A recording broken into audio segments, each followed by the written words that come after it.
Hola amigos, buenas tardes, gracias por seguirnos.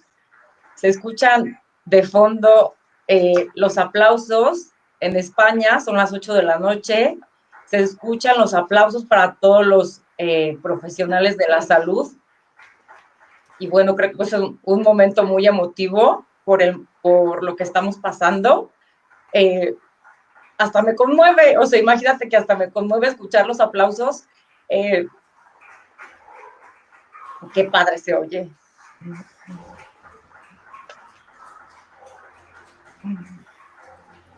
Qué bonito. Pues bueno, Lola, gracias por estar aquí. Quiero presentar Gracias a a ti.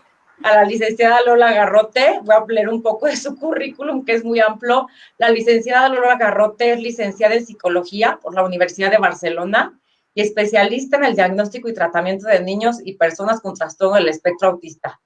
Es profesora del máster en trastorno del espectro autista del módulo síndrome de Asperger en la Universidad de La Rioja y es directora del Centro CEDIN de Valencia, centro especializado en el diagnóstico, intervención y asesoramiento sobre el TEA y trastornos de la comunicación social. Ponente de prestigio y en los últimos años dedicada a la visibilización del autismo femenino.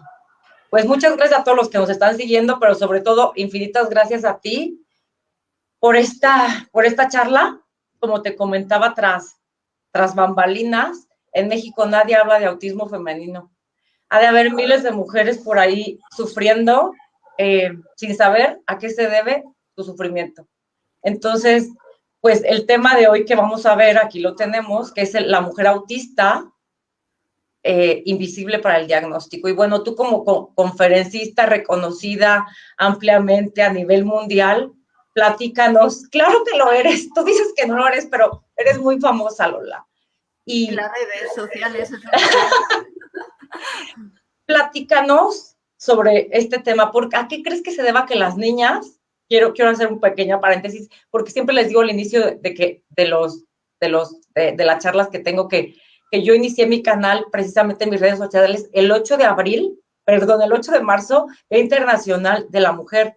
¿Por qué? Porque la mujer somos subdiagnosticada en autismo, TDAH, altas capacidades, algo estamos haciendo mal y necesitamos mejores especialistas en trastornos del neurodesarrollo.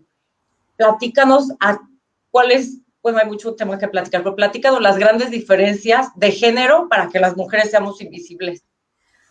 Wow, vaya pregunta. A ver, me había preparado un guión y tal, pero voy a improvisar. Lo que tú quieras, sí, claro. Todo el tema es Luego se mujer. hacen preguntas. A ver, la primera cuestión que me viene a la cabeza es que ya no es una cosa tanto de género. Vamos a hablar de mujeres y de niñas, pero mi preocupación por las niñas ha sido por varios motivos. Pero una de ellas ha sido porque en mi trayectoria profesional me he encontrado que yo me he equivocado en diagnósticos. Es decir, llevo, no sé, 20 años, no recuerdo cuánto tiempo, dedicada a hacer diagnósticos. Y yo misma me han venido niñas que yo en un momento, hace tiempo, ahora creo que ya voy entendiendo un poquito más las sutilezas, pero antes me venía alguna niña y tengo algunas niñas en mi mente que aquellas que se te quedaron como diciendo, oh Dios, ¿cómo no la pude ver? Y que viene más tarde, cuando tenía, no sé, tengo en mi mente ahora una niña, no voy a decir los nombres porque es una, pero han sido muchas, porque he ido revisando mis historias clínicas de aquellas niñas que diagnostiqué con TEL, aquellas niñas que diagnostiqué con posible TDAH, cuando estoy hablando de 15 años. Y en la consulta, cuando tenían 3 o 4 años, yo no las vi y se supone que soy una gran especialista. O sea, algo no estamos viendo. ¿Y qué ha pasado con esas niñas que en un principio yo misma dije que podían tener un TEL o otra condición? ¿Por qué? ¿Qué pasaba? Porque tenemos unos criterios diagnósticos muy basados en conductas. Es decir, que el niño mire, que el niño no mire, que si el niño señala, que si el niño tiene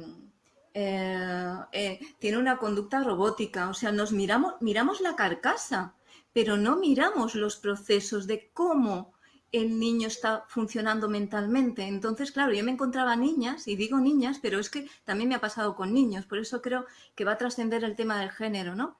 Me he encontrado niñas que las he visto con 3 años y me miraban a los ojos, señalaban con su dedito, tenían protoimperativos y protodeclarativos y tenían unas conductas así de pillería que yo las recuerdo como lagartijillas que yo las iba persiguiendo por el despacho y me miraban con picardía y ¿cómo va a tener esta niña TEA si, mira, si, si señala, si tiene esa receptividad social, ¿cómo puede tener TEA? Y me he encontrado que en alguna de esas eh, estoy pensando en una niña particular porque fue la que me dijo, Lola, aquí le has hecho muy mal, pero no lo vuelvas a hacer, ¿no? Porque yo creo que la gente que llevamos tiempo, lo que podemos aportar a la gente que está empezando es que no cometan nuestros errores, ¿no? Eso creo que es lo importante.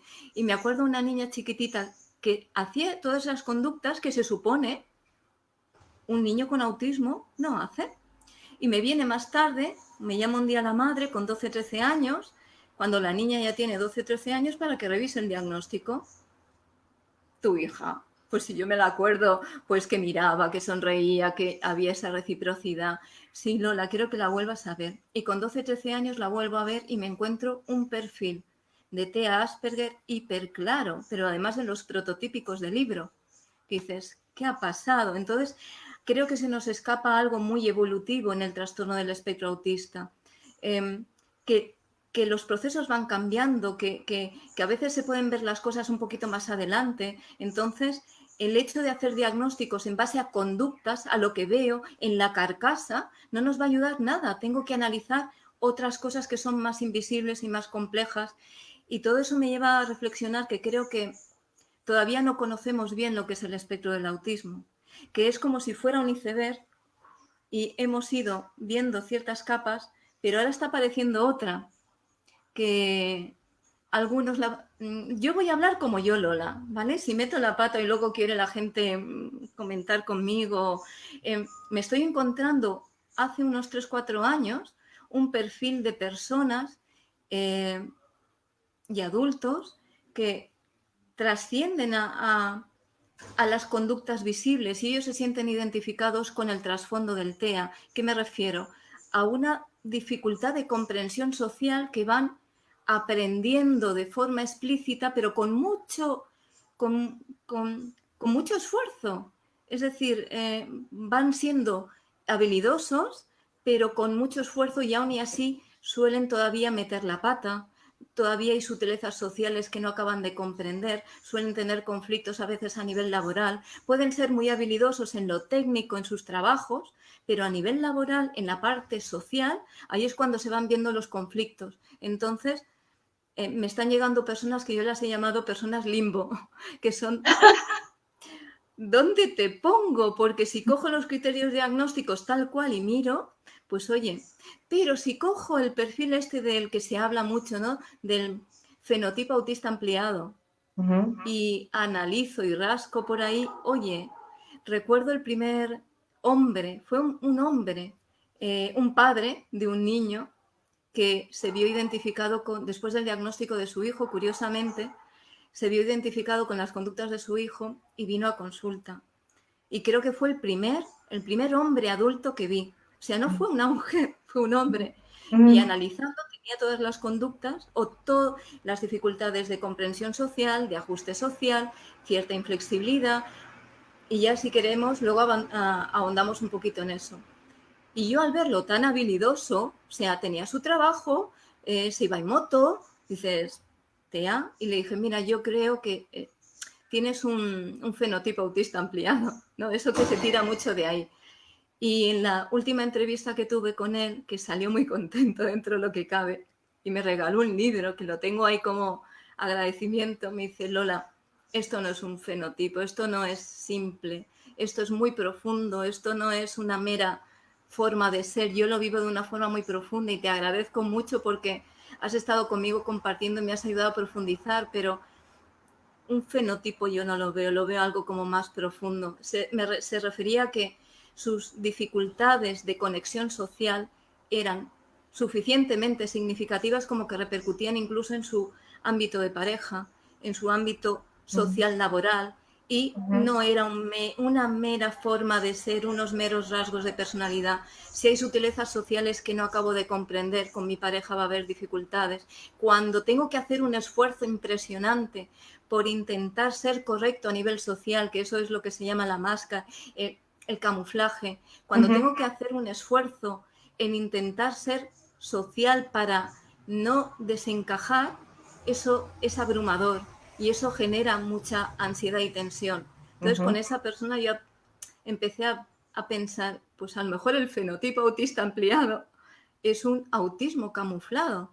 Investigando con la gente que estoy conociendo, me encuentro que hay un perfil invisible, pero porque llegan a aprender, pero de una forma muy sistematizada. Me encuentro, el perfil que me estoy encontrando, tanto en hombres como en mujeres, sin discapacidad intelectual, y yo diría que con un nivel de inteligencia medio alto, alto superior, que creo que es lo que me están llegando últimamente, y creo que es que camuflan porque compensan. Yo creo que hay ciertas áreas que compensan por otras, por la capacidad de introspección. Al tener mayor capacidad de introspección pueden sistematizar mejor y darse más cuenta de sus propios errores. Cuando te viene una persona y te dice, creo que tengo problemas de pareja, pero es por mi culpa, porque creo que no comprendo muy bien a mi pareja. ¡Wow! Eso es un nivel de introspección y de análisis que lo más fácil es decir, no me llevo bien mi pareja porque es una... Echamos la culpa a los demás, pero cuando uno empieza a sospechar de que hay algo que no comprendo, es suficientemente significativo como para decir, bueno, es una forma de ser, no te preocupes, es algo liviano, es un fenotipo, autista ampliado, no. Y me encuentro de que ese autismo camuflado, ese autismo invisible se da tanto en hombres como en mujeres, indistintamente. Y además este mes, no sé si me estoy andando por las ramas y hablo por hablar, tú me cortas si se me va la olla. Este mes de confinamiento, o sea, no he trabajado, pero estos 2 meses tenía prácticamente en consulta solo adultos y adultas, pero un porcentaje de hombres también. Por eso que sé que vamos a hablar de mujeres, pero es que no es una cuestión de mujeres, no es una cuestión de hombres, es una cuestión del autismo invisible, de un perfil de personas que por lo que sea tienen la capacidad para llegar a sistematizar, para llegar a compensar y pueden tener ciertas habilidades de adaptación al mundo real. Pero a lo mejor a nivel laboral tienen cierto éxito. Me estoy encontrando personas que en lo suyo a nivel técnico son muy buenos, pero a nivel social algo ocurre que no acaban de comprender. Y lo que me encuentro de base, sobre todo, es esa dificultad de comprensión social. Pero ¿qué pasa? Que la van compensando. Quizá la base es la misma en todo el extracto, pero con diferentes formas de manifestar. Por ejemplo, en el tema de la teoría de la mente, ¿no? El mentalismo, pues probablemente sea un aspecto importante o relevante a analizar en las personas en el espectro del autismo, pero creo que debe de haber como niveles de complejidad en la teoría de la mente, ¿no? Y me estoy encontrando, además ya empiezo a ver literatura interesante que hablan de la teoría de la mente implícita y la teoría de la mente explícita. Así es decir, yo como neurotípico o yo como Asperger. Una persona neurotípica, por decirlo alguna, una persona sin TEA, ¿no? No aprende a mentalizar. Sus padres no dicen, mira, cariño, los lunes de 4 a 5 te voy a enseñar a teoría de la mente, ¿vale? No, eso nadie lo aprende, se aprende de forma implícita del aprendizaje, pero es un aprendizaje implícito. ¿Pero qué pasa en el TEA? ¿Qué me estoy encontrando? Que hay sí que es cierto que teniendo en cuenta el espectro, o más que espectro, la constelación, porque ya no sé si se va a hablar de espectro o de constelación, que hay personas que tienen una dificultad mentalista más pronunciada, pero hay otras personas que a lo mejor son estas personas invisibles que van aprendiendo a entender al otro a partir de ensayo y error. Lo que me voy encontrando con las mujeres que voy aprendiendo de ellas en los diagnósticos es que prácticamente todas me dicen lo mismo. Es que yo he aprendido a socializar. Lo que pasa es que he tenido a alguien cerca que me ha ayudado. Es lo mismo que nosotros los terapeutas hacemos con nuestros niños dentro del espectro, cuando les hacemos los guiones, cuando les moldeamos. Pues estas personas han tenido cerca a alguien que les ha ido ayudando. Pues por ejemplo me dicen, pues a mí me ha ayudado mi madre. Mi madre en el pasillo me hacía hacer role-playings para ver cuándo yo tenía que ir al patio y cómo tenía que abrazar a mis compañeras. O, por ejemplo, pueden ser las madres. Las madres han sido las grandes terapeutas de forma intuitiva con sus propias hijas. Entonces, esas hijas han ido aprendiendo. Lo que pasa es que probablemente han ido asimilando mejor esos aprendizajes y los han podido poner en práctica, pero con un coste también, ¿eh? Un coste emocional muy grande. Y hay personas que también me dicen, chicas, sobre todo las chicas, los chicos no me hablan tanto de mentores o de gente que le ha ayudado, curiosamente, ¿no? O por ahora no. Pero ellas han tenido, o sí que pueden tener una amiga especial, pueden no tener amigas o pueden tener una amiga especial.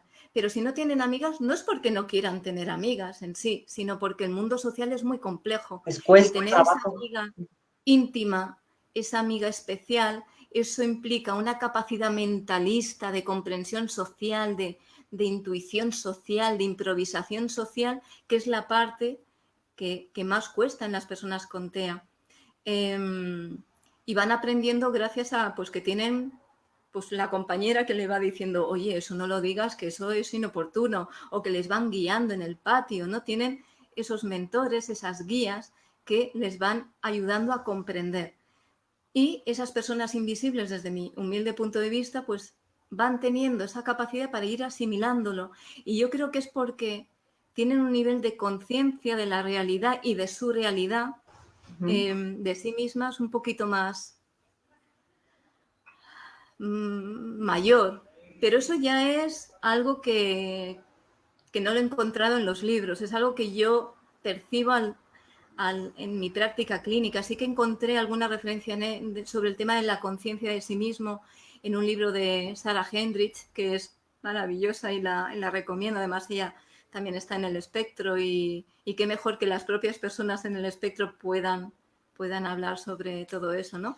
El nivel de conciencia, el darte cuenta de que algo en ti no encaja, que es diferente, puede ser bueno y también puede tener su hándicap. Al darte cuenta de que algo ocurre, eso crea mucha tensión y ansiedad, pero luego también es la vía en la que al ser consciente puedes buscar esos mecanismos de ajuste. De forma externa, diría en términos generales que las personas invisibles en el espectro del autismo han ido aprendiendo, pero han ido aprendiendo en plan, me caigo, no comprendo, me vuelvo a caer, no entiendo. Y he hablado de la teoría de la mente como puede haber otros procesos, ¿no? Por ejemplo, en el tema de las funciones ejecutivas, que se habla mucho, creo que ya se está empezando a hablar de las funciones ejecutivas frías y cálidas. Y en el tema del espectro del autismo cabe la posibilidad, pero esto lo digo como Lola, como esas ideas que me vienen cuando investigo, cuando leo, probablemente donde tengan el hándicap más nuclear, curiosamente, las personas invisibles, es no tanto en las funciones ejecutivas frías. Vamos a dejar aparte el tema de la flexibilidad. En la toma de decisiones. La toma de decisiones es una función ejecutiva cálida. Tiene que ver con la toma de decisiones social, emocional. Y ahí es donde creo que hay que seguir, hay que investigar profundizando en ese tema, porque ¡uy, se me ha ido, papá! ¡Uy, estoy aquí! Sí, aquí sí. Vale, se ha ido y ha vuelto. No te preocupes. Dios, si es que la tecnología no lo controlo. Entonces, ¿y por qué hablo de la teoría de la mente implícita, explícita, de las funciones ejecutivas cálidas y frías? Porque no nos tenemos que observar en la conducta de fuera, sino en cómo procesa esa persona. Lo que pasa es que hacer diagnósticos de los procesos mentales es dificilísimo. ¿Y qué hacemos los psicólogos? hacemos inferencias a partir de las conductas. Y entonces ahí podemos sesgar, porque a partir de una conducta tú puedes decidir una cosa y yo otra. De hecho, a mí me ha pasado en el maravilloso curso de helados, cuando fui no di ni una. Y me acabas de presentar como especialista mundial, no sé qué. Pues yo en el curso que hice con Catherine Law, pues no di ni una. Lo que veían mis compañeras como un té, yo lo veía como TEA. Y era un protocolo estandarizado y yo no lo entiendo. Recuerdo, por eso el análisis del TEA es tan complicado, porque nos basamos en lo que observamos y luego cada uno hace la inferencia en función de lo que percibe, ¿no? O de lo que ha leído o de lo que conoce. A mí me gustaría, para los que nos están viendo, si me permites, que les hagas la diferencia de cuál es el trastorno específico del lenguaje, TEL, y el trastorno de la comunicación, porque son diferentes y las personas a lo mejor ni siquiera lo saben identificar. Vale, ahí no sé si te puedo ayudar mucho, porque yo no soy especialista en el tema del lenguaje. Yo te puedo hablar de mi práctica, de lo que he ido viendo y de las señales que he ido descubriendo, porque claro, a mí me viene la gente explícitamente para valorar un trastorno del espectro del autismo. O sea, me he especializado tanto en algo que a lo mejor también me falta ver el bosque, es decir, me falta ver, conocer otras cosas, ¿no? Pero lo que te podría decir es que en el tema de la comunicación social, y antes hablábamos del trastorno semántico pragmático, que se confunde mucho con, para mí es un TEA, si de base la dificultad pragmática, si de base hay un problema de cognición social. Y si te vas a la DSM-5 y te miras los criterios de la comunicación, del trastorno de comunicación social, dices, es un TEA sin la parte la parte B de la inflexibilidad. Exacto. Pero esa inflexibilidad, porque las investigaciones al respecto de las diferencias de género van apuntando de que el tema de la inflexibilidad, o esa parte más conductual, por decirlo de alguna manera, sí que se ven diferencias en la manifestación de las mujeres, ¿no? Entonces, a lo mejor en las mujeres y en las niñas estamos viendo menos conductas, las típicas, las estereotipadas, los autoestimulaciones, y cuando las tienen, yo solo puedo hablar de mi práctica clínica y de las niñas que he ido conociendo a lo largo de mi trayectoria profesional. Muy poquitas han tenido, de las que yo he visto en mis 20 años, muy poquitas han tenido estereotipias, a lo mejor un 10%, y algunas de ellas las han ido eliminando con el tiempo, ¿no? Entonces, claro, ¿por qué son invisibles? Porque tú esperas ver un patrón de conducta prototípico de una persona con autoestimulaciones, con una rigidez visual que tú ves muy clara, pero a lo mejor la rigidez es mental. Eso te iba a decir, yo lo comparo con la palabra ser terca. Yo pienso que por muchos años fui muy terca y yo no sabía que esa inflexibilidad cognitiva se debía a esta parte como de mis rasgos de autismo leve. Como que yo pienso que muchos años fui bien terca y todo el mundo me dice, es que eres bien terca. Yo más bien ahora lo relaciono con esa parte de la inflexibilidad cognitiva. El tema de la inflexibilidad cognitiva es otro tema a investigar en profundidad y ver esos matices, ¿no? Yo creo que falta mucho por conocer en el tema del espectro del autismo, y me encuentro, por ejemplo, niñas que la inflexibilidad puede ser un rígido conformismo, o sea, un rígido conformismo por un temor a cometer errores. El cometer un error, el ser correcta socialmente o lo que espera la gente, puede crear unos bucles muy grandes, y se crean cometer un posible error de ¿he saludado bien? ¿Tenía que haber saludado? ¿Era ahora? Y si me he equivocado o no lo he hecho bien, ya estoy mal, ya está. Entonces es una rigidez muy invisible, curiosamente, por intentar ser hipercorrecta, por intentar llevar a cabo unas normas sociales no escritas que no las conozco muy bien, que las interpreto a mi manera, pero pero crean mucha confusión. Entonces, hay muchas niñas y niños con una inflexibilidad invisible que incluso puede ser hasta bonito, que qué bien que un niño quiera ser hipercorrecto, pero cuando esa hipercorrección llega a un límite y genera una ansiedad muy grande, sí, lo creo. entonces como para tener en cuenta. Lo que pasa es que nos estamos encontrando perfiles muy curiosos, ¿no? Se habla del espectro autista o el perfil extrovertido y el introvertido. Pues yo no creo que sea así. Tal vez sea más... no me sale ahora la palabra. Ahora no me sale la palabra, pero me saldrá. Espera, que te la digo.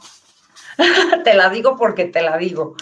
Sí, exacto. Mira, ahora, un perfil más externalizante o internalizante. Es decir, no creo que sea un perfil de los hiperextrovertidos y los introvertidos, sino externalizantes que no inhiben. Y claro, tú ves esas conductas, pero pueden ser inadecuadas. Y luego las personas que tienden a internalizar, que son las que se supone que son las niñas y las mujeres hipertímidas, hiper reservadas, internalizan. Pero ellas quieren relacionarse, si justamente la ansiedad y la internalización es porque quiero relacionarme. Entonces no es que sean menos sociales. Lo que pasa es que no lo exteriorizan, pero justamente la ansiedad es porque quiero tener amigas. Y como no lo consigo, internalizo. Pero desde fuera puede ser, mira, es una niña tímida, está en el rincón, es que no quiere relacionarse, está muy bien así. Pues a lo mejor no, a lo mejor sí, habría que ver, pero a lo mejor no. Entonces, el tema del perfil extrovertido y el perfil introvertido, yo creo que hay muchos matices, ¿no? Y me encanta lo que dices. Vale, ¿qué significa? Que yo me acerco a la gente, pero lo que hay que analizar es el cómo me acerco a la gente. Es decir, me acerco, pero prevalece la torpeza social. Hay personas en el espectro que van aprendiendo y esa torpeza social la van manejando y entonces ya no son visibles, pero esa torpeza social es más fácil que la tengan las personas externalizantes. Las internalizantes van a intentar no cometer errores, o sea, van a intentar ser hiper buenas, hiper bonitas, y además hiper correctas, tú lo has dicho. Hiper correctas. Y dices, pero si esta niña es preciosa, pero si se porta muy bien en clase, ¿qué me dices que va a tener TEA? Pues sí, porque a lo mejor está al lado de otras niñas porque es lo que hay que hacer y no sé muy bien, pero estoy al lado en el corrillo, no sé muy bien cómo hacerlo, no sé cómo interaccionar, no sé qué tengo que decir, no sé tengo que hacer, estoy en la periferia, pero está ahí, es tímida.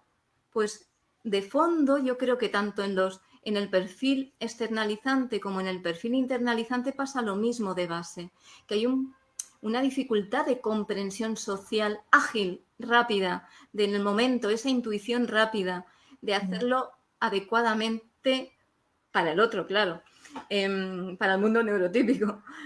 Pero hay personas que se van dando cuenta de que, aquí estoy metiendo la pata y van aprendiendo. O voy aprendiendo yo porque me doy cuenta, o me lo van diciendo, o mi madre, o mi amiga. Y las mujeres me estoy encontrando un perfil muy bonito de que sus parejas son sus mentores, que son las que les ayudan a decir, oye, pero es que creo que ahí lo tenías que haber hecho así. O les van guiando. O sea, la figura del mentor en una persona en el espectro del autismo yo creo que es imprescindible a cualquier edad y cualquier funcionalidad. Es decir, no las personas dentro del espectro del autismo con altas capacidades y que se supone que son muy habilidosas, saben manejarse. Pueden necesitar una guía para sutilezas sociales. ¿En qué sutilezas sociales? Las negociaciones. Cuando hay conflictos, cuando los recursos mentalistas tienen que ser muy elaborados para saber manejarte. Claro, en tu día a día, en tu contexto de casa, que te levantas, estás con tu pareja, tu hijo o tal, pues ahí no hay mucho compromiso social. Pero Exacto. cuando el compromiso social es muy sutil y se requiere una capacidad de esa, ¿cómo diría yo? Pícara o en las negociaciones o en La vida diaria. la vida A diaria. mí me ha pasado, déjame poner un ejemplo, me ha pasado que después me doy cuenta que la regué en mi conducta, o sea, me emociono tanto con alguien que me da tanto gusto abrazarlo que el otro le dije, ay, qué bueno, y luego dije, ay, no, no le hubiera tocado el cachete. Sí me explico, o sea, como que me voy de más por esa emoción y luego digo, a lo mejor a él no le pareció, o a esa persona no le pareció que yo le haya cogido el cachete, como que somos, no inhibimos, y yo creo que es una parte de las funciones ejecutivas, tanto en las personas con TDAH como en el espectro autista. Claro, ahí eso sería, por ejemplo, a lo mejor podría ser un ejemplo de torpeza social. ¿Sí? Es decir, bueno, yo sí que quiero Uh -huh. acercarme y porque hay mucho mito todavía sobre el espectro del autismo. Me he encontrado a día de hoy todavía que hay gente que piensa que las personas en el espectro del autismo no quieren relacionarse, que no tienen motivación social. De verdad que todavía me encuentro que hablan de eso y no es eso. Sí, y cuando no tienen esa motivación social, creo que de base hay una... No comprendo. Y si el mundo social es tan complejo, ¿cómo voy a socializarme contigo? Si no te comprendo y me pareces muy difícil de llegar a ti, ¿no? Pero puede ser que en ese intento de socializar se haga mal, pero la capacidad de introspección de las personas con este perfil son las que, hoy, ¿lo he hecho mal? ¿Podría haberlo hecho así? Y bucle, bucle, bucle, Exacto. bucle, bucle. ¡Ah! Dios, lo he hecho mal, madre mía, el otro estará pensando que soy una tonta. Ay, madre mía, cuando lo vuelva a ver va a seguir pensando que soy una tonta. Y cuando lo vuelva a ver, pensaré, oh Dios, ¿seguirá pensando que soy una tonta por haberle hecho el cachetillo? ¿Sabes? Claro, A claro. lo mejor una persona sin TEA no se hace tantas elucubraciones y trivializa más. El sentido de trivializar me parece algo muy importante de analizar. Trivializar es dejar de darle importancia a cosas que a lo mejor son nimias. Pero una persona en el espectro del autismo me encuentro que se toman las cosas muy en serio. Ya no solo literal, que también, pero también en serio. De hecho, el tema de las bromas y las burlas no es que no entiendan el sentido lingüístico, sino no entienden la intención. ¿Me lo estás diciendo en broma? ¿Me lo estás diciendo en serio? Entonces eso crea mucha Confusión. confusión. Uh -huh. Entonces, lo que pasa que pueden ir aprendiendo, pero ahí siguen habiendo sutilezas sociales muy difíciles. ¿Por qué? Porque en el día a día aparecen tantas, de repente, que cómo las ves, las manejas. Mides, sí. En frío, en despacho, con tu psicólogo, pues oye, te ponen situaciones y tú las puedes reflexionar. Ay, pues sí, mira, es una broma, es una burla, pero en el día a día las bromas y las burlas vienen así, ¡pumba! Tú no te lo esperas, entonces no puedes reaccionar. Y una persona en el espectro del autismo tiene que ser muy habilidoso para en ese momento parar, pensar, ¿es una broma? ¿Es una burla? ¿Qué es? Y entonces crea un bucle. Entonces, el tema nuclear creo que es el tema de la cognición social cuando... y creo que es el perfil que me he encontrado en todas las personas que he conocido, pero esa cognición social se va aprendiendo de forma Por toda la vida. explícita. Y me he encontrado personas en el espectro que pueden ser muy habilidosas incluso analizando conductas, pero como quizá, esto es muy mío, ¿eh? Muy desde mis reflexiones y a lo mejor hay gente que no lo ve así, pero puedes llegar a lo mismo que otra persona, pero desde siendo un Sherlock Holmes. Es decir, mientras que otra persona sin TEA tiene esa intuición rápida de comprender rápidamente si me están engañando, si es una broma o no, una persona en el espectro tiene que ser un Sherlock Holmes, decir, entonces esto, sí, broma. Uh Y -huh. aprendiendo así hasta que te vas haciendo más habilidoso, ¿no? Entonces, Sí, lo claro, creo. de base creo que es lo mismo tanto en hombres como en mujeres. Lo que pasa que no deja de ser cada persona sus circunstancias, ¿no? Y las mujeres sí que hay muchos estudios ya y creo que cada vez es más conocido y tú los conocerás que hablan del tema del camuflaje. Y curiosamente, una de las diferencias que se está viendo es que las mujeres tienden a buscar más estrategias de camuflaje que los hombres. El por qué todavía no te lo sabría decir. Tengo mis sospechas, pero todavía no quiero decirlo porque son elucubraciones mías, ¿no? Pero las mujeres a lo mejor llegan antes, no lo sé, a tener más nivel de conciencia y a intentar poner más estrategias. Cuando son pequeñitas, las estrategias que van poniendo son sin pensar. Me encuentro niñas que, por ejemplo, poquito a poco se van imitando, pero no es una imitación implícita, es una copia. Es decir, llegan a casa y con sus muñecas imitan el tono de voz de la profesora o en casa están imitando el tono de voz de no sé quién cuando hace una broma o van cogiendo de aquí y de allá y van copiando. No es una imitación implícita de coger la esencia, porque todos... jolines, hay que ver a los neurotípicos, ¿no? Que se copian. Si uno se compra un chándal, ya se han copiado todos, ¿no? Se imitan, tienen ahí como... Pero no han decidido en plan complot, vamos a imitarnos. Es como, ¡plum! No sé, se contagian entre ellos, ¿no? Sí. Pues ellas intentan hacer lo mismo, pero de una forma pensada, pero muy infantil. A lo mejor ellas no creo que estén pensando voy a imitar, sino que les sale. Pero es una copia muy, muy peculiar, no es una copia espontánea, pero luego con el tiempo pueden mejorar ese producto, por decirlo de alguna manera, y esa copia que parece muy rígida, la van normalizando. Es como ser un actor, ¿no? Que al principio te aprendes el papel, pero después le vas haciendo tuyo y te vas haciendo como muy, muy buena actriz en determinados momentos. Sí. En los momentos que controlas, en los momentos nuevos o con situaciones o con personas nuevas, ¡oh! Ahí puede ser más complicado. Y por eso muchas mujeres están siendo diagnosticadas con ansiedad social, que en realidad, según la DSM-5, es una fobia social. ¿Qué pasa? Que desde fuera se ve que son personas que les cuesta más relacionarse, sobre todo con personas desconocidas, que con conocidos, claro, con los conocidos, tu madre, tu padre, tu hermano, pues ahí estás en tu zona de confort y ahí, pues, si tienes rarezas y nadie te va a decir por Nada, y ya ¿no? está.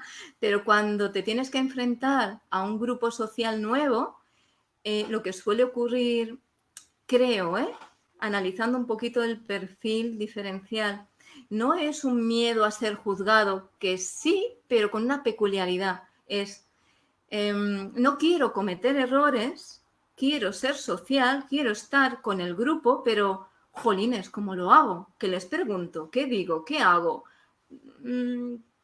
Entonces, lo que parece una fobia social es que en realidad no sé qué hacer con una persona que no conozco, es la imprevisibilidad.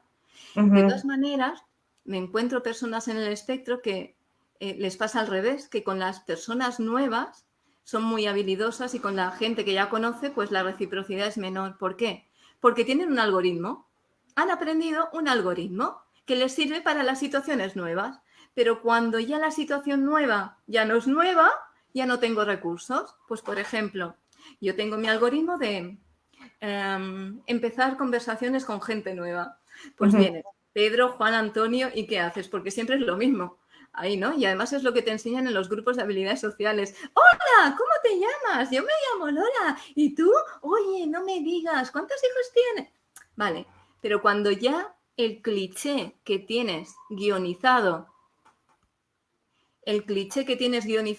se termina, ¿cómo continúas? Por eso las personas dentro del espectro del autismo, independientemente invisibles o visibles, donde tienen dificultades es en el mantener las relaciones sociales, en esa versatilidad. Puedo iniciar, de hecho muchos papás y mamás me dicen, no, pues si va al parque inicia, pero luego no mantiene, porque mantener una relación social es complejísima, porque el algoritmo va cambiando. Tú no puedes tener cuando vuelves a ver a la misma persona que viste el jueves, no le puedes preguntar otra vez lo mismo. Claro. Y generar esos guiones sociales nuevos para hacerlo bien, pues ahí adoleces de esa habilidad. De esa habilidad. Así es. Puedes ir aprendiéndola, pero claro, Dios mío, eso Te va es... desgastando, te va generando ansiedad. Claro, entonces es una ansiedad social, sí, pero en la base no es me juzgarán mal, caeré bien, no, es como no sé hacerlo, claro que van a pensar que soy boba. Esto estoy siendo metafórica, ¿vale? Ujú. Entonces, claro que te genera una ansiedad social, pero de base hay un problema ejecutivo social de no saber qué hacer con los demás. Con la gente que te conoce, pues oye, si te has desconectado, pues oye, te preguntan, ¿te has enterado? No. Y ya está, puedes permitirte el lujo de desconectar en determinados momentos, pero una persona que acabas de conocer y desconectas y estás en babia, pues ahí no lo puedes hacer. Y A mí, no sé si estoy hablando mucho. no, no, está bien. A mí me gustaría porque ya casi vamos a pasar. Yo me puedo quedar todo el día Dios aquí mío, no me he platicando dado ni contigo. cuenta. No, no te preocupes, está bien todo. A mí me gustaría, fíjate, como para pasar ya después a las preguntas, no sé, ya ahorita vamos con ustedes, amigos, a leer sus preguntas. A mí me gustaría que habláramos sobre todo cuántas mujeres que no tenemos hijos no, nos ha costado trabajo llegar a ese diagnóstico de Asperger o de autismo, porque muchas veces todos los testimonios que leo es de que muchas veces las mamás, pues es bien fácil, ya cuando diagnosticaron al hijo, pues ya vio que ella se lo había heredado. Pero cuando no tenemos hijos, y entonces yo me fui dando cuenta que yo no solo tenía TDAH cuando me diagnosticaron TDAH, yo fui viendo, yo me identificaba con todos los testimonios de miles de mujeres en redes sociales, sobre todo en Twitter, que me encanta Twitter, porque en Twitter yo veía muchas como ponían, no sé, lo de la interacción social o lo de intereses restringidos. Yo sentía que yo tenía unos intereses restringidos muy rígidos que me habían causado problemas hace años por esta cuestión como de verme fanática en los temas y que hasta a veces a mis amigos los aburría o a veces hasta perdí amigos por eso o a veces hasta llegué a perder una pareja. Entonces, como que yo decía, es que yo soy demasiado intensa con los temas y fue cuando me fui adentrando y yo fui y le dije al doctor, por favor, hazme pruebas de Asperger porque estoy segura que tengo, o sea, preocupaciones obsesivas, intereses restringidos. Entonces, todo eso me ha ido dando luz en cómo es el espectro del TDA y todo, cómo es el espectro del TRE y cómo pueden venir de la mano. Pero yo lo que te quería decir es mencionar la sintomatología en mujeres tan clara para que vean que no toda la vida se sintieron raras, excluidas, que no encajaban en el entorno. Y cuando les llegó el diagnóstico, nos llegó el diagnóstico, es como, ¡ah, gracias, ya sé por qué funciono diferente! Y entonces te entiendes mejor, aumenta tu autoestima, aumenta tu identidad, y entonces empieza a funcionar desde tus habilidades y lo que son tus dificultades, pues también las empiezas a trabajar. Entonces, como mencionar estos síntomas de mujeres, la literalidad, los intereses restringidos, la ansiedad, los trastornos de conducta alimentaria, bulimia, anorexia. Creo que lo que acaba de decir de base, creo que es lo mismo. Es decir, hay no sé, para no ofender, ¿no? Hay un hándicap en la comprensión social de base. Probablemente desde mi punto de vista también habría que analizar el tema de la coherencia central. Creo que es un aspecto que como proceso mental se debería tener más en cuenta. El cómo se procesa desde los detalles a la globalidad. Lo que pasa que no quiero hablar de síntomas conductuales, porque yo, por ejemplo, me he dado cuenta que cuando he ido a hacer charlas sobre el tema de mujeres, he ido hablando de la sintomatología que se ve y ha venido mucha gente diciendo, Lola, me has descrito. Pero claro, Sí. cuando yo digo, hay niñas que son mandonas, claro, ¿cuántas niñas mandonas sin TEA habrá? Entonces, hablar de la conducta creo que es un error y que crea mucha confusión.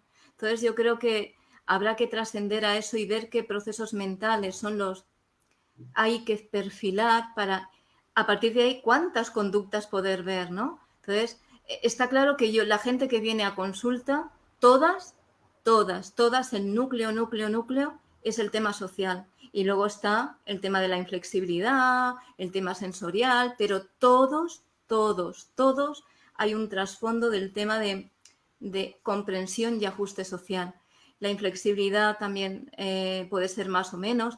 Y el tema de los intereses restringidos en las mujeres es que es un aspecto que no he hablado mucho, pero es muy, muy interesante, es que se pueden focalizar en temas concretos que puede ir cambiando, pero puede ser tan funcionales o tan habituales como los ponis, las mariposas, yo qué sé.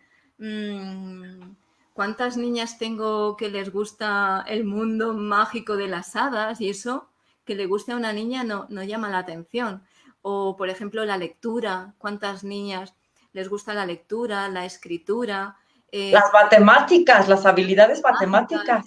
El arte, las manualidades, la moda, porque se habla mucho del espectro femenino con un perfil masculino, ¿no? Pero Así creo que es. las grandes invisibles también son aquellas que tienen un interés por la estética. Y yo me encuentro niñas chiquititas que no se van a dormir sin su collar. Em, que ya viene de base esa feminidad. Sí, claro. ¿Vale? Entonces, claro, si te llega a consulta una niña, una mujer maquillada, con tacones, pues lo último que pensarás es un espectro del autismo porque se supone que son muy masculinas y es el perfil que se ha exteriorizado mucho, ¿no? La mujer tea masculina, de lo cómodo, etcétera, pero también está el otro perfil, incluso las hipersexys, que también están las hipersexys, que son impresionantes, ¿no? Pero luego el Claro. trasfondo es el mismo, la carcasa puede ser diferente, pero el trasfondo es el mismo, por eso son difíciles y tenemos que investigar muchísimo, y no tenemos ningún protocolo que nos ayude a profundizar en eso. Entonces, el protocolo es hacer las preguntas precisas para comprender cómo se ha ido manejando esa persona, cómo ha ido aprendiendo a socializar, qué mecanismos has utilizado para llegar a aprender hasta dónde has llegado, ¿no? Y te encuentras que son cosas como observar a los demás, las lecturas, las preguntar, o sea, todo muy explícito. Entonces, ese creo que es un matiz importante a analizar, pero hay que comprender muy bien el espectro del autismo. Y no sé si me estoy No, está bien. Yo creo que ya para pasar a las preguntas, tío, que me puedo quedar aquí horas platicando contigo y muy agradecida y muy feliz de esta charla contigo. Es un tema que yo de verdad me apasiona y que me puedo quedar todo el día escuchándote. Quisiera como que tú nos dijeras con qué quieres cerrar la charla y ya pasamos a las preguntas. En No general, sé. lo que has dicho me encantó, de que todo tiene que ver con la interacción social. O sea, cuando alguien ve que su interacción Para mí social. es un aspecto nuclear. Hay más cosas, pero por intentar,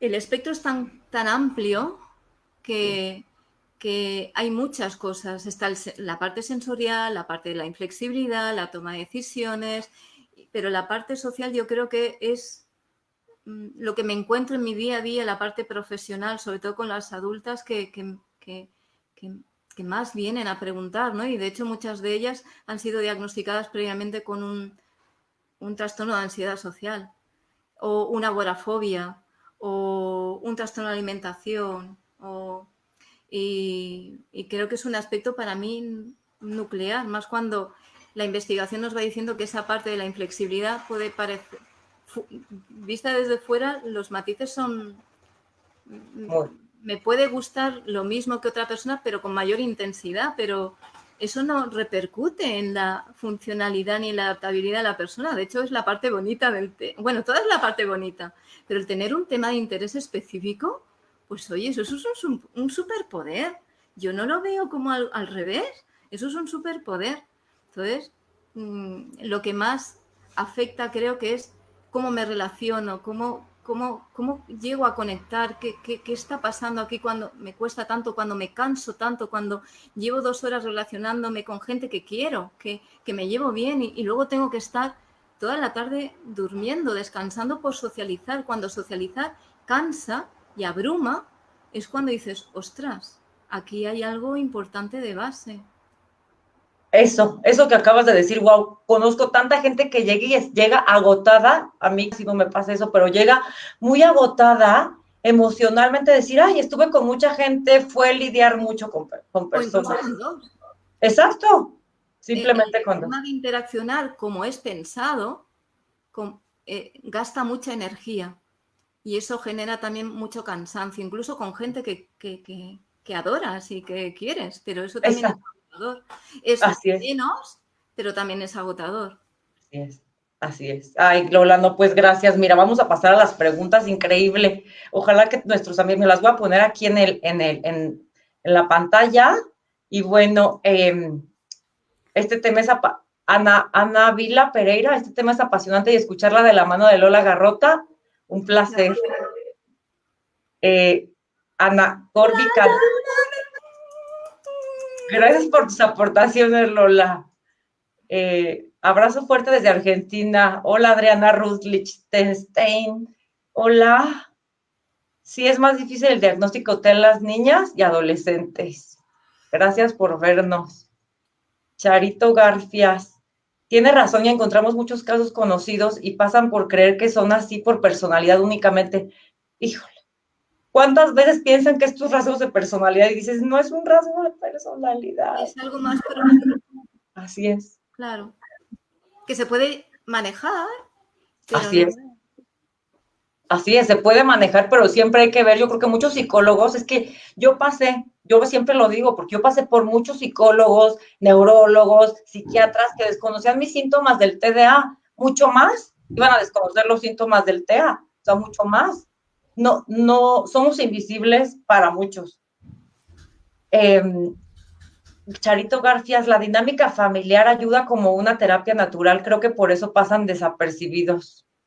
Las propias madres, digo, hablo de las madres porque son las que suelen estar más con los hijos, ¿no? Pero son las terapeutas de las niñas y los niños y les hacen todo el roleplaying y las guiones sociales y le dicen lo que tienen que hacer cuando tienen que ir al patio. Entonces sí, sí, sí, desde casa van aprendiendo. Una de mis amigas que gracias a Dios diagnosticó a su hijo de Asperger a los 8 años, me decía, es que no sabes cómo le costaba salir al jardín sin zapatos y ahora ya cambió, ya es más flexible, ya sabe que puede salir al jardín sin zapatos.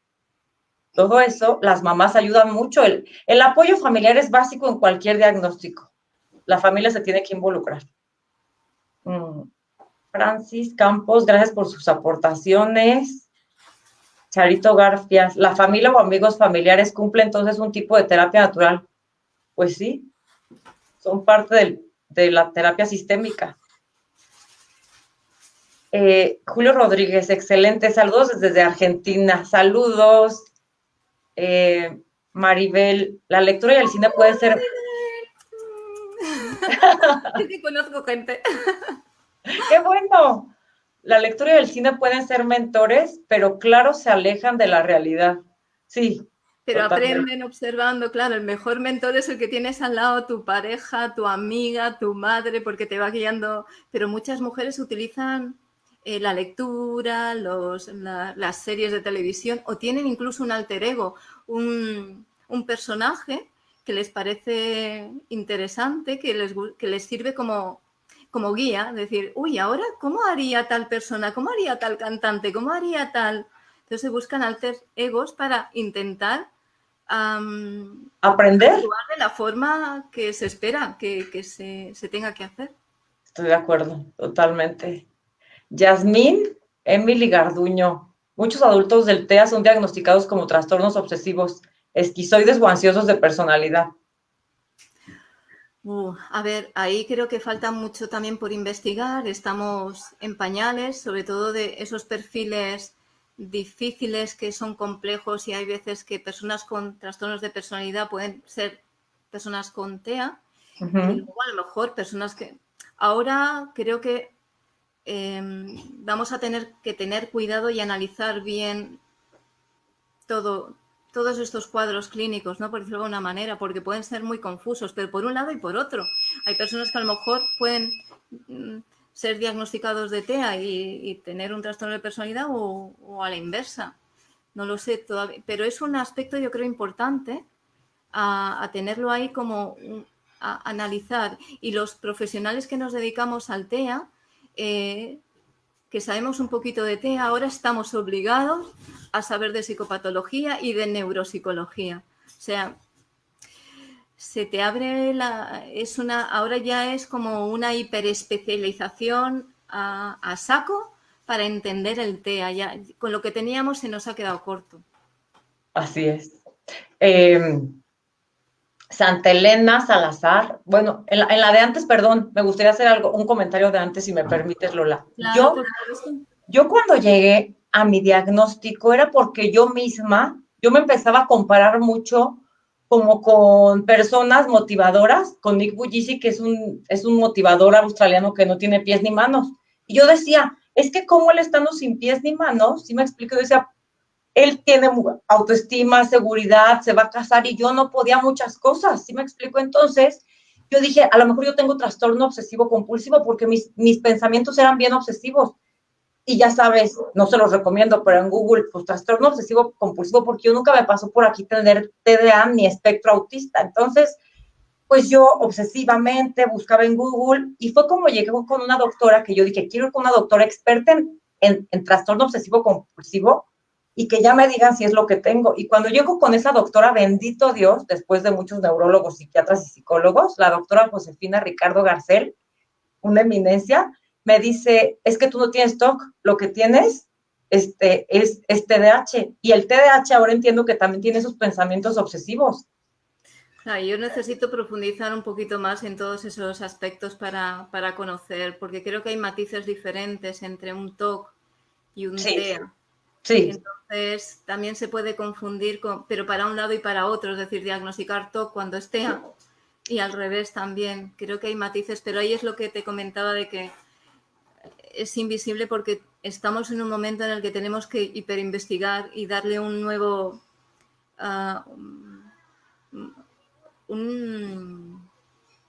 Enfoque, matiz. O replantearse muchas cosas, ¿no? De decir, bueno, sabíamos hasta aquí, pero ¿y si hay otras cosas que todavía no estamos viendo y que tenemos que profundizar? Y el tema de la psicopatología va a ser un aspecto importante para hacer esos diagnósticos diferenciales o para ver las comorbilidades o los cuadros conjuntos y todo eso. Yo todavía estoy en un proceso, me has dicho antes, experta o no sé qué, pero es que todavía ahora me encuentro en un momento de novata total porque me encuentro de que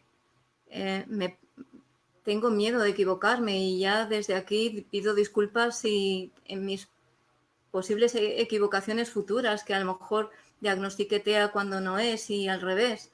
Estamos en un proceso ahora de entender un cuadro más complejo, también apasionante por otro lado. Así es, sí, muy, muy complejo. El cerebro es muy complejo. Y yo de verdad quiero agradecer tu humildad que tienes en reconocer, porque no todo mundo reconoce, y menos los psicólogos, psiquiatras, neurólogos, no son de reconocer. Y agradezco tu humildad porque desde el inicio has dicho, no soy experta. Y yo de verdad admiro la humildad de las personas, porque a mí es lo que hace grande a una persona, la humildad. Eso los hace grandes. Santa Elena Salazar, saludos desde Nuevo León. Gracias por vernos. María Luisita Reyes, saludos desde el Estado de México, muy interesante el tema. Ana Corby, es importante que al principio de las interacciones sean gratificantes. Totalmente, Ana. Hemos hablado muchas veces de ese tema y la socialización tiene que ser un disfrute, no una obligación. Así es. Ay, Raquel Montlor, qué Hola, gusto por Raquel. vernos, Raquel. Ya le invité a que nos dé también su testimonio. Cuando te das cuenta que fallo comunicación, yo me he entrenado por las noches. Sí, me lo dicen también muchas mujeres, el tema de guionizar. Tengo una reunión social y ya estoy, pero no es, pienso que, sino es una guionización muy, muy, muy profunda de un ensayo mental. un ensayo mental bueno, es que claro, se ha ido la luz y de repente ha aparecido. Es un ensayo mental muy profundo. Entonces, por eso que los procesos que llevan a cabo las personas en el espectro para llegar a lo mismo que es socializar es más laborioso Así y es, más agotador, claro. así es. Sí, Raquel nos vuelve a decir que copiar, imitar, ser un Exacto, ser un personaje personaje distinto. distinto o por lo menos la forma de encajar es cogiendo de aquí y de allá y a ver hasta ver cómo lo voy haciendo bien y lo voy encajando mi... No es un personaje de ser alguien que no soy, sino alguien que quiere encajar y cómo lo hace la gente y voy a intentar hacerlo como lo hace la gente. Es un esfuerzo que hace alguien. Claro. Exacto. Muchas gracias, Raquel, por vernos. Gracias. Adriana, ella es de Argentina, creo que sí es de Argentina. Excelente charla, gracias por vernos. Raquel, nuevamente, ¿pierdes a las personas después de cada etapa o te dejas llevar por el grupo? Es un comentario, sí, Raquel. Eh, Ana Corby cantó, genial, Lola. Bueno, ya sabes que... Bueno, ¿qué me vas a decir tú, Ana? Hombre, los amigos te hablan bien, te dicen cosas bonitas, ¿no? Siempre. Yasmín Emily Garduño Platea, igual a síndrome, dice ¡Wow! Me ejecutivo social. encanta esto. De hecho, tengo una hipótesis por ahí rulando que va por ahí, por ahí. Y además he creado un... Pero no me atrevo a decirlo porque está todavía ahí. Pero sí, creo que hay una parte... Se habla de las funciones ejecutivas para explicar lo no social, pero estoy convencida que hay unas funciones ejecutivas orientadas a la acción social y que muchas personas en el espectro llegan a comprender, pero a la hora de ejecutar, ¡plaf! Y tienen que tirar de pensar, de introspección, de metacognición y no sale tan espontáneo. Y yo creo que sí, Yasmín, yo estoy de acuerdo contigo. Sí, falta tanto por investigar y tanto por Tanto conocer. falta. Así es. Por Sí, eso les digo, estudien psicología, futuros alumnos, doctores, médicos, neurociencia, los trastornos del neurodesarrollo, necesitamos mejores diagnósticos. Maribel, lo peor de ser juzgados no es por ser juzgados por los demás, es peor el autojuicio en bucle. exacto, Sí, los demás exacto, quizás ni se han dado cuenta y a ti te dura por años. Sí, exacto. Esa es la diferencia de... es el bucle por intentar hacerlo bien, porque jolines, pero eso es súper empatía, ¿no? Se supone que las personas en el espectro no tienen empatía. Mentira, cochina, si es que quiero hacerlo bien, para que tú estés cómodo encima. Entonces me creo un bucle si lo hago mal. así Entonces, es. claro, quiero aprender a hacerlo bien para que no cree confusión y llegar a conectar contigo. Pero claro, el proceso es más complejo y el bucle es por el autojuicio, por he cometido errores, lo he hecho bien. Sí. Entonces, Yo eso me creo que, ay, parece un plus perdón, para las personas en el espectro que el gran esfuerzo que están intentando hacer, ¿no?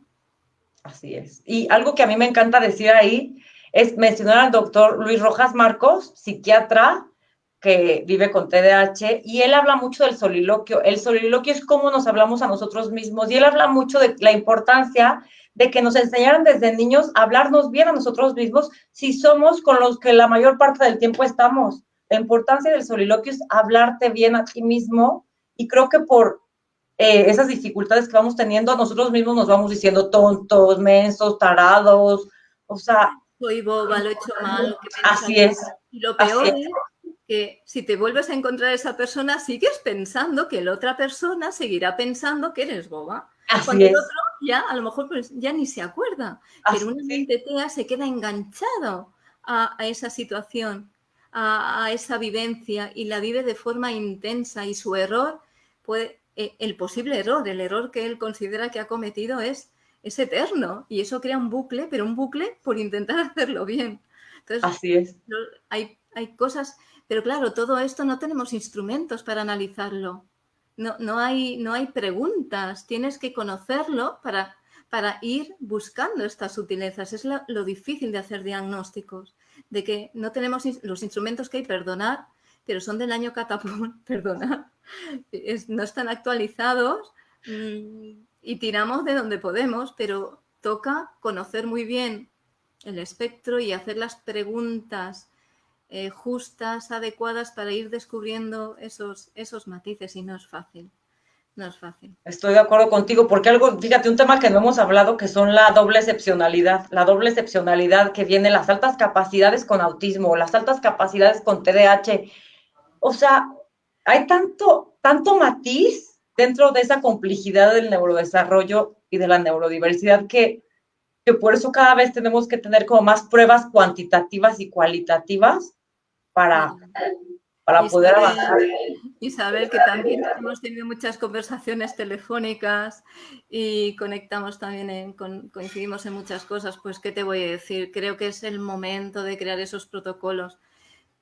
No sé, alguien tiene que crearlos. Y sí, ¿qué te voy a decir? El tema es cómo. ¿Cómo? Ya hay ciertos indicios de por dónde tirar y creo que el futuro en la investigación TEA tiene que tirar por ahí, de qué protocolos más específicos para la parte invisible y cómo analizamos esos procesos y no quedarnos en la carcasa. En si mira, si no mira, si señala, si no señala, si es robótico, si no es robótico. Sí, no. Estoy de acuerdo. Mari Luisita Reyes, ¿me podrían compartir materiales para trabajar con estos pequeños? Soy docente de nivel primaria. Gracias. Pues, Uy, es que eso es muy particular porque cada niño necesita su material, su protocolo, y a lo mejor el protocolo en las niñas y en los niños es el mismo.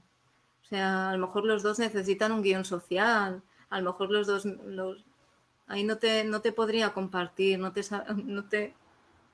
sabría mando ahí contestarte, recursos de responderte. autismo. Sí. Por ahí luego le contesto. Muchas gracias de todas maneras. Isabel, ¿tienes ya tus propios protocolos? ¿Por qué no verificarlos y publicarlos? Bueno, están aquí y cada vez los voy perfilando más, pero faltaría estandarizarlos y esa parte, pues yo no soy investigador, yo soy una currantilla en mi laboratorio de mi despacho y ahí voy creando mis cosas y lo que pasa es que voy viendo cositas curiosas, que es lo que voy preguntando, pero me encantaría, me encantaría llegar a un momento en todas esas cositas, irlas sistematizando y que poder hacer un protocolo interesante, sí. Pero todavía está ahí. Muchas gracias. Sí, Esther Gómez, Hola. Muchos besos a la peque. qué bien escucharte. Ana Corby Canto. Muchos vienen a consulta con diagnósticos parciales y muy agotados de ir a consulta en consulta. Sí, falta de especialistas en neurodesarrollo como tú, lo sabemos. Es un peregrinaje el que se vive, yo no dejo de decirlo, es un peregrinaje tanto en niños, adolescentes y adultos. Exacto, es así, es así. Y luego, gracias por tu apoyo, Ana. Ya sabes que te quiero.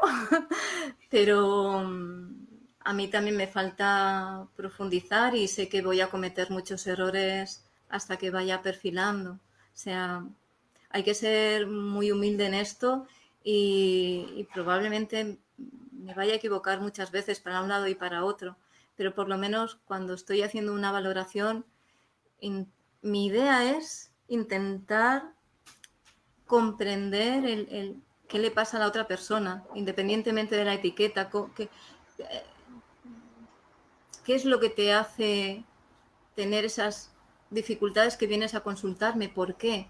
Entonces intentamos rascar ahí y hay veces que me cuesta más y hay veces que lo tengo muy claro. Incluso me ha ocurrido de personas que han sido descartadas, incluso por profesionales en el espectro del autismo y venir y escucharles, escuchar a sus madres, escuchar a sus parejas y decir, ostras, la forma de aprender a socializar me estás explicando de una forma cómo has aprendido a socializar sistematizando. Lo que pasa es que cuando has ido a consulta te han visto tan habilidosa que dicen cómo puede tener TEA si lleva una conversación de una forma buena, si mira a los ojos, entonces se quedan en eso, en lo de siempre, en la carcasa. Y no analizan el cómo has llegado a esa posible habilidad, pero además el despacho es un laboratorio En la vida real, llévatela a tomar a una discoteca, llévatela, yo qué sé, a un tema, a un grupo social y ahí lo ves seguro. Ahí ves en TEA, o sea, un grupo de hablando de trivialidades, iba a decir tonterías, no, trivialidades. Y ahí entonces vas viendo cómo la persona se queda ahí como, ¿dónde encajo? Y si es un grupo, ¡buah! Ahí seguro. Sí. A no ser que tenga su amiguita que le va guiando y que se apoya en ella y se va hablando ahí y el grupo, ¿no? Pero en un despacho es muy difícil ver un espectro de autismo en una persona adulta que ha llegado a, en cierta manera, a camuflar. Y yo digo que dando tumbos, aparte llegamos dando tumbos al diagnóstico, ¿no? Sí, Por tantas sí, totalmente. dificultades. Además, mucha gente que ha ido para aquí, para allá, para aquí, para allá y al final me lo decía hace poco una chica que estoy valorando. Ha ido a varios psicólogos, le ha dicho sus sospechas y nada más verla le ha dicho que no lo cree. Y la propia chica le ha dicho, por lo menos escúchame, antes de solo verme y decir que creo que no, escúchame. Y a partir de ahí, dime, ostras, no por esto, por esto, por esto, por esto. Aunque yo no estoy de acuerdo con tu valoración, pero por lo menos escúchame. Así es. Estoy de acuerdo, totalmente de acuerdo.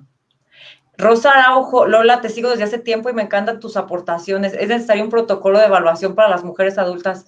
Estoy segura que muchas están diagnosticadas de depresión y o TDA. Sí, Sí, estoy segura. Y sí. podemos tener TDA con autismo, ¿eh? También cabe mencionar.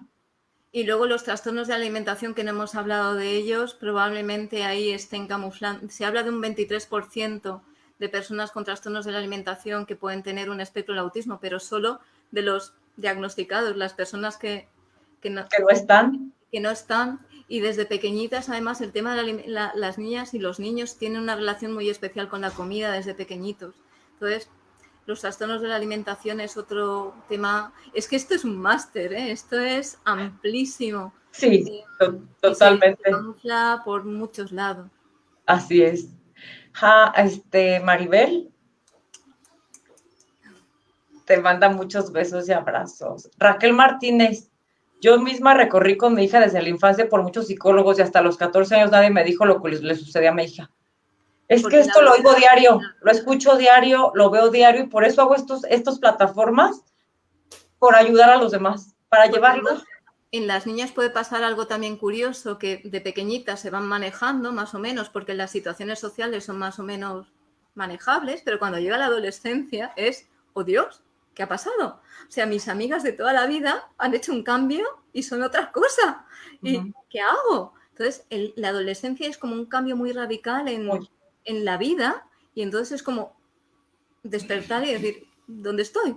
Y crea mucha confusión en las niñas porque quieren relacionarse, pero mis amigas de toda la vida van tirando por otros lados y yo sigo igual con mis intereses de toda la vida, con mi ingenuidad, pero ellas evolucionan de una forma a nivel socioemocional flipante, no sé cómo decirlo, y tú estás ahí todavía en lo mismo. Entonces es un momento muy crítico y ellas ahí sí que lo pasan muy, muy mal. Y muchas niñas se van a diagnosticar en la adolescencia, a lo mejor no cuando son pequeñitas, pero la adolescencia va a ser un momento crítico. Pero no van a venir a especialistas en TEA, van a ir a psiquiatría.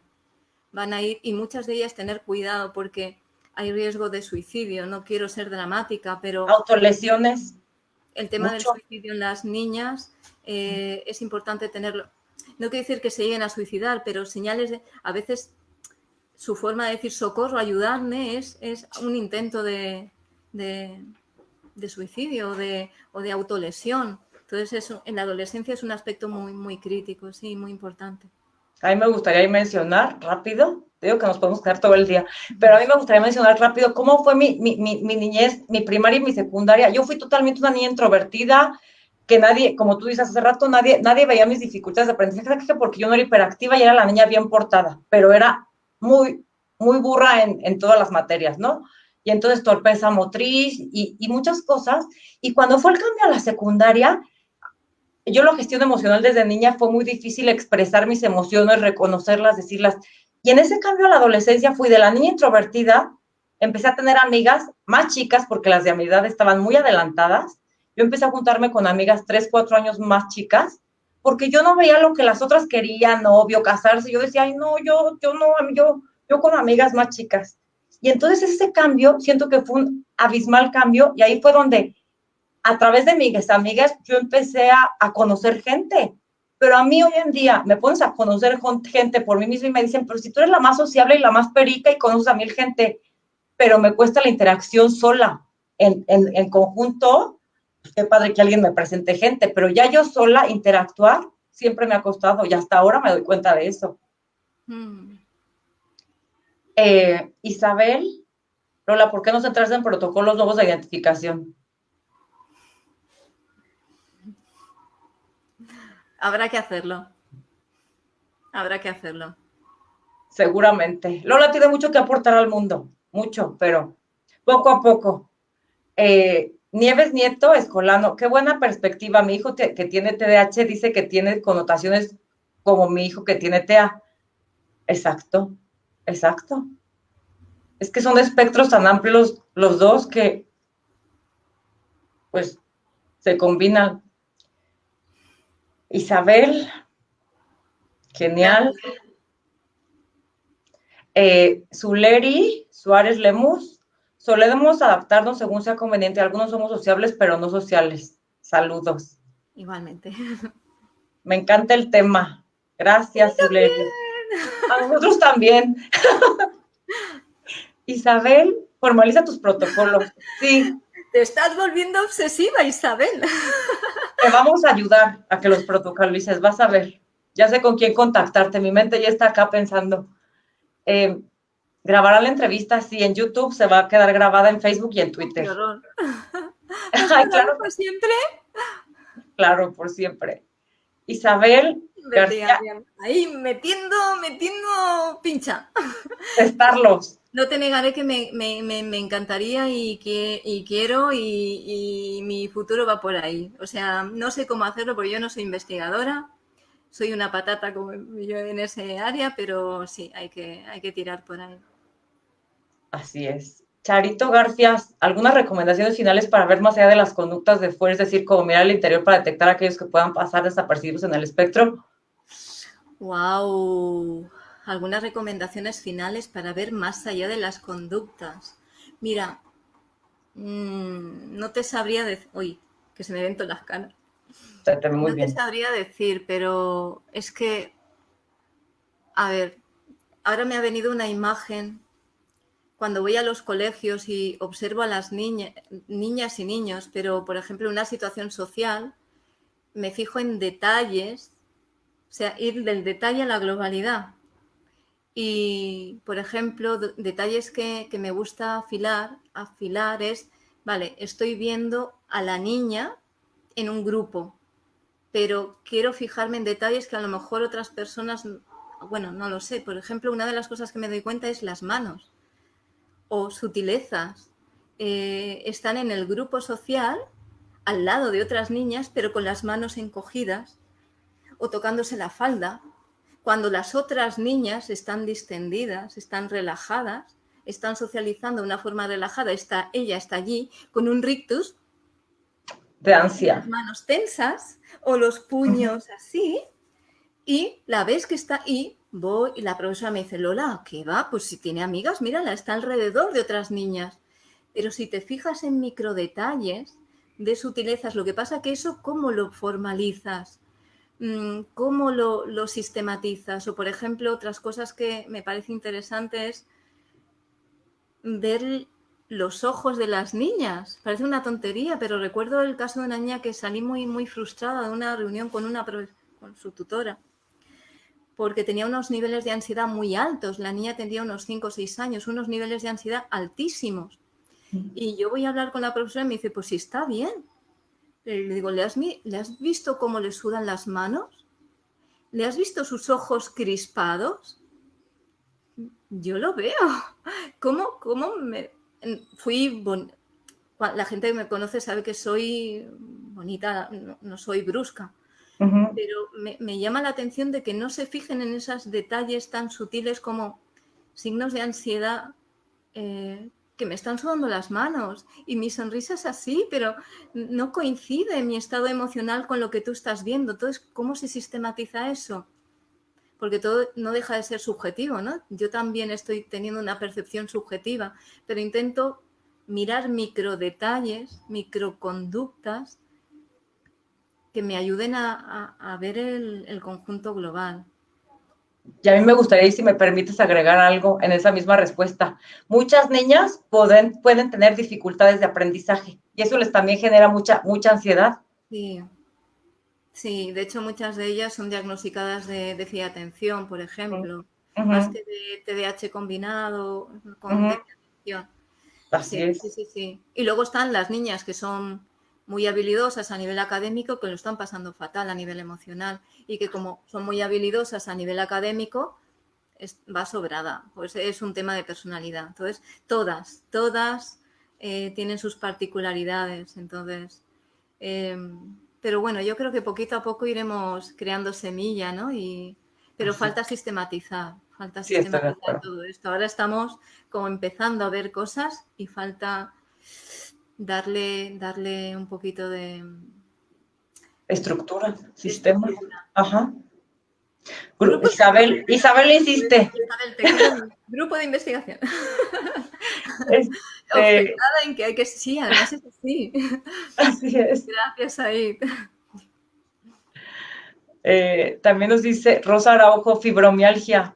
Y luego el cansancio crónico, por ejemplo. Claro, como si socializar, si estar en el mundo es agotador, como no vas, muchas de ellas como comorbilidad también tienen el diagnóstico del cansancio crónico, porque acaban agotadísimas a lo mejor por una cosita y sus parejas le dicen, oye, pero si no paras de dormir, pero si no haces nada, pero es que el hecho de pensar en qué hacer, en qué decir, en cómo planificar, en la imprevisibilidad, eso es agotador. Entonces, la fibromialgia, el cansancio crónico, etcétera. Los problemas de sueño, bueno, Dios. Entonces, muchas de ellas acaban no en especialistas en trastornos del espectro autista, sino en psiquiatría. Totalmente de acuerdo. Totalmente de acuerdo. Raquel, hacer terapias en campo a veces no escuchan o dicen que tiene síntomas o fenotipo amplio. Hmm. Sí, ahí no sé qué te podría decir, pero el fenotipo amplio yo creo que para mí, humildemente, lo que me voy encontrando es que posiblemente sea el espectro autista camuflado. Si de base están los procesos nucleares de dificultades de comprensión social que se van compensando, pero el fenotipo yo creo que hay que darle otra vueltita también. Así es. Rosa Araujo, o que diagnostiquen con fibromialgia. Exacto. Lo que acabas de explicar. Bueno, yo de fibromialgia no sé mucho, pero claro, se puede... si vivir una persona en el espectro del autismo, relacionarse, las expectativas, si son perfección, todo crea mucha tensión. ¿Cómo no van a somatizar por algún lado? ¿Cómo no? Llegará un momento, aunque sean muy habilidosas, que van a colapsar. O sea, y esas son las personas que me estoy encontrando, personas que son muy habilidosas en sus trabajos, en sus vidas, pero llega un momento en que colapsan y la gente alrededor dice, pero si no le he visto señales, si se maneja muy bien, pero ha aguantado tanto que llega un momento en que ¡plof! Se rompió. Entonces, ¿cómo no van a somatizar? Claro que sí, y por cualquier lado, la fibromialgia. Depresión, ansiedad. Todo, sí, sí, sí, sí. Así es. Totalmente, sí, sí, sí, sí. Me imagino que estás hablando de tu caso particular, ¿no? Múltiples diagnósticos en primaria, dificultades de aprendizaje. Claro, cuando hay muchos cuadros clínicos, eso me recuerda a Donna Williams. Donna Williams era una mujer en el espectro que falleció hace un par de años y ella tiene la teoría de, ¿cómo la llama? La ensalada. Entonces, las personas somos como una ensalada, ¿no? Con muchos componentes. Yo puedo tener TDAH, puedo tener TEA, puedo tener tal. Entonces, si la ensalada tiene muchos componentes, pues ¡boom! Porque a lo mejor el TEA no condiciona tanto. Hay veces que es cuando tienes muchas cositas, que hay veces que las cositas son debidas a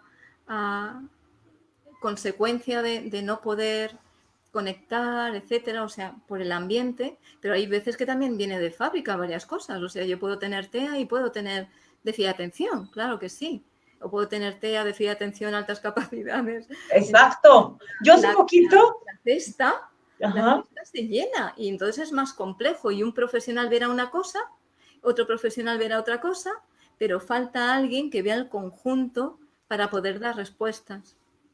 totalmente de acuerdo contigo. Yo hace poquito pensaba así como ensalada, yo lo veía como un cóctel. Hasta dije, es que somos como un cóctel, cada quien es una piña colada, una margarita, todos traemos nuestros diferentes componentes, esa es la neurodiversidad. Mm. Sofi Mendoza, Gracias. Abigaila, interesante. Ana, ya casi acabamos. Ana Montalvo, yo trabajo con niños y jóvenes con TEA. Qué gran aporte, muy interesante el tema. ¿Algún libro que nos recomiende? Wow, pues Muchos. mira, es que en español, bueno, hay algún libro, el libro de Cepama, que es Raquel lo conocerá. Bueno, claro, ya. Cepama, que ha editado un libro en español. Luego voy a nombrar, antes de despedirme, pues al equipo de, por favor, de María Merino, que tengo la gran suerte de participar en el equipo con él, bueno, del equipo de mujeres TEA de Aitapi y hemos, bueno, el equipo ha creado una guía muy sencillita, es muy humilde, es muy chiquitita, es muy simple, ¿vale?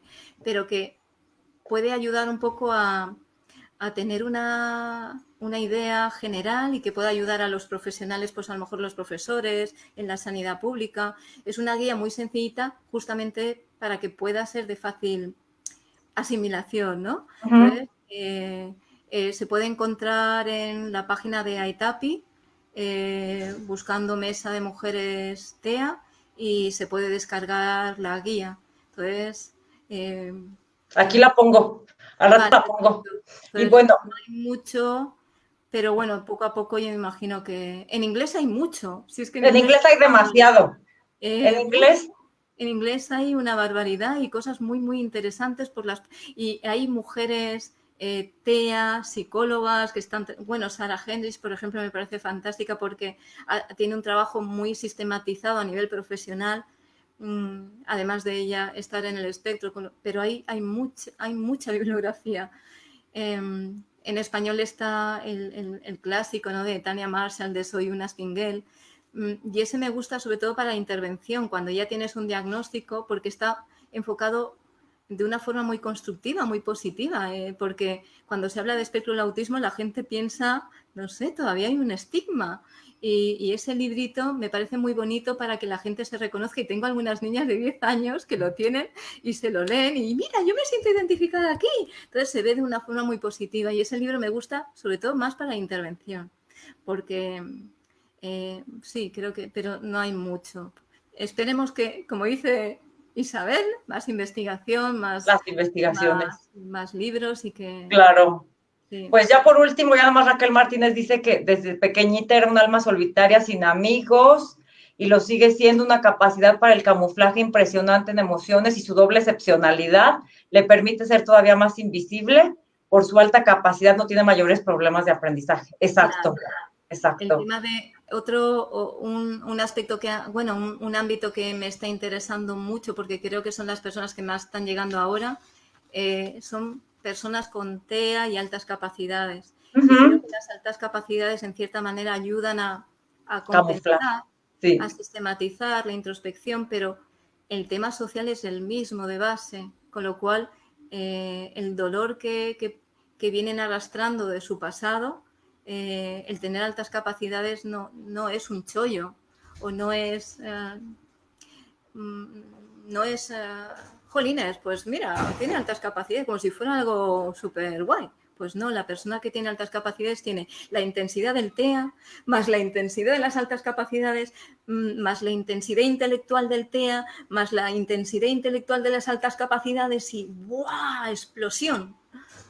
Y la interacción social con Y la interacción dificultades. social, claro. Todos porque hace poco uno de mis familiares le hicimos una prueba neuropsicológica y de hecho salió dotado, porque sí es muy inteligente en matemáticas y muchas cosas, pero en la parte de interacción social pues ya sabes, como con dificultades. Entonces, claro. Pues ya nada más por último, Raquel Montlor, mi médico de cabecera, no cree en la fibromialgia. Y sobre todo, me encantó de Raquel. El TEA salió por mi depresión de ansiedad. Hoy todos los testimonios, yo que leo, Lola, todos con los que yo me identifiqué, porque yo también llegué a través de una depresión a mi diagnóstico, claro. todos los adultos que estamos siendo a esta edad diagnosticados tenían ansiedad y depresión, y gracias a eso llegaron al diagnóstico. Exacto. O sea, todas las personas van a ir a psiquiatría, no van a ir a especialistas en el TEA. Y por eso muchos psiquiatras no saben lo que es el TEA en adultos, ni el TDAH. Cuando haces un diagnóstico de TEA, muchos psiquiatras no lo ven. Así es. Y ponen en duda el diagnóstico que has hecho, porque así es. Se quedan en la carcasa y en la expectativa que tienen pues de la edad de las cavernas del TEA, cuando Exacto. Ya estamos investigando muchas cosas, pero no tienen acceso o no se han actualizado, pero claro, cuando eres un especialista en un tema, pues ese tema te tira y vas leyendo lo último que va apareciendo, pero si eres generalista, es muy difícil y todavía tienen una idea muy preconcebida, muy fijada de lo que es el TEA. Es como si cerraras los ojos y pensáramos en TEA, pues tendríamos un esquema y cuando se les rompe ese esquema, pues no lo ven. Entonces, pero poquito a poco iremos creando semilla, Raquel, poquito a poco iremos que entiendan esto también los profesionales de la salud, a ver si lo conseguimos. Así es. Y a mí me alegra mucho, digo, ya no alcancé a leer las demás, ya son poquitas las demás, pero a mí me gustaría agradecerte infinitamente, Lola, toda tu aportación. Yo te conocí, quiero agradecer a mis amigas Yasmín y Alejandrina Gaitán. Ellas son neuropsicólogas, psicólogas y neuropsicólogas, y ellas me adentraron en este mundo del autismo. Y el día que yo fui a mi primer congreso de autismo, en noviembre del 2018, me empecé a autorreconocer en todo lo que decían los ponentes. Entonces, para mí fue como un shock, porque yo por años hacía cursos de inteligencia emocional, desarrollo humano, coaching, y nadie me había dado las respuestas como las encontré en la neurodiversidad. Entonces, por eso yo cada día agradezco el que tú ya tengas redes sociales. Hace poco lanzaste tu plataforma de Lola Espectro Autista, sígala en Facebook. Y en Twitter también acaba de hacer su Twitter como Lola Garrote. En Twitter, no lo entiendo, Poco a poco. Poco a poco lo vas a ir entendiendo. Pues yo infinitamente agradecida, feliz de hablar de los temas que nos apasionan. Yo creo que no. Estaba muy nerviosa y al final no he parado de hablar. Ay, qué bueno. Muchas gracias. Muchas gracias por aceptar la invitación y gracias a todos los que nos vieron. Y por ahí les vamos a contestar personalmente las que faltaron. Muy bien, pues muchas gracias, Elisa, por invitarme y al final nos vemos, aunque sea de esta forma. Y de verdad, pues muchas gracias por todo el afecto que he recibido. Muchas gracias a ti. No es para menos, das mucho a la gente, das mucho y es lo menos que puedes recibir. Pues a lo mejor me conocéis en persona y pensáis, esta es una petarda. No creo. Todos somos muy guays, pero luego hay que demostrarlo en la vida real. Así es. Gracias a todos los que nos vieron y gracias a ti, Lola, infinitamente. Un beso a todos. Que Dios los bendiga. Bye, bye. Chao.